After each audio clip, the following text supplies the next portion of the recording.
ناظرین، گزشتہ سال ستمبر کے آخر تک جاپان اس حد تک مقروض ہو چکا تھا کہ قرضوں کے اس ہجوم کو سن کر ہی آپ دنگ رہ جائیں گے۔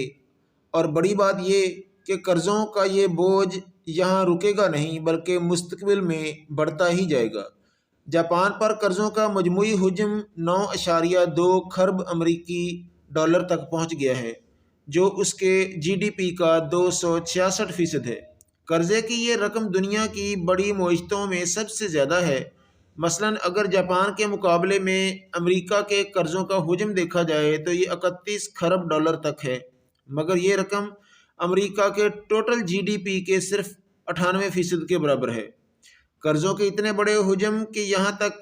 پہنچنے کا سفر چند سال کا نہیں بلکہ ملکی معیشت کو رواں رکھنے اور اخراجات پورے کرنے کی جدوجہد کی مد میں لیے گئے قرضوں کا بوجھ بڑھنے میں کئی دہائیاں لگی ہیں۔ جاپان کے شہری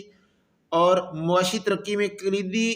کردار ادا کرنے والے کاروباری ادارے قرضوں کے استعمال پر ہچکچاتے ہیں، جبکہ ریاست اکثر انہیں خرچ کرنے پر مجبور کرتی ہے۔ پیٹرسن انسٹی ٹیوٹ فار انٹرنیشنل اکنامکس کے نان ریزیڈنٹ سینئر فیلو تاکشی تشیرو کا کہنا ہے کہ لوگ اپنے طور پر بہت زیادہ بچت کرتے ہیں، مگر اس کے باوجود میں مارکیٹ میں سرمایہ کاری کرنے کا رواج نہیں ہے۔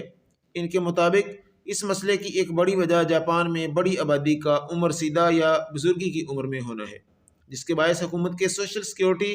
اور صحت کی خدمات پر اٹھنے والے اخراجات کئی گنا بڑھ جاتے ہیں۔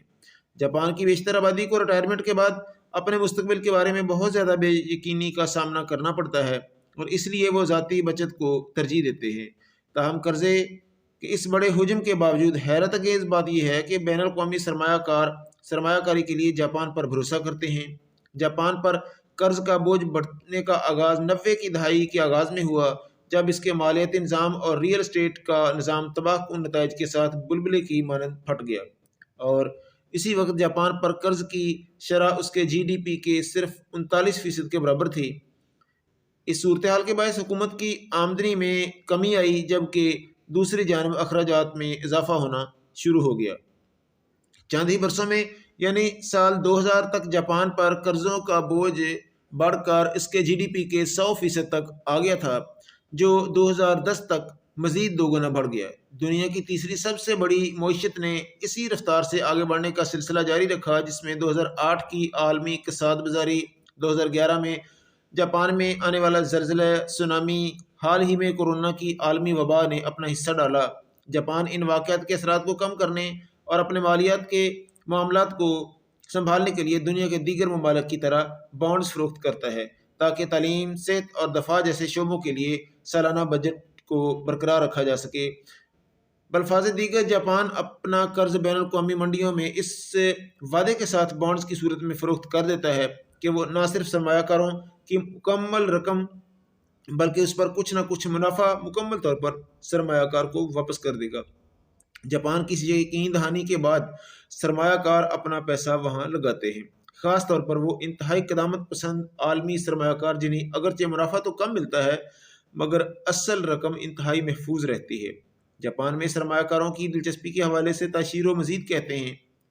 ترقی یافتہ ممالک کی جانب سے آفر کیے جانے والے بانڈز قرض دینے والے اداروں قرضوں کی ضمانت کے طور پر بآسانی استعمال کر سکتے ہیں۔ ناظرین، اس سارے تناظر میں آپ ملک پاکستان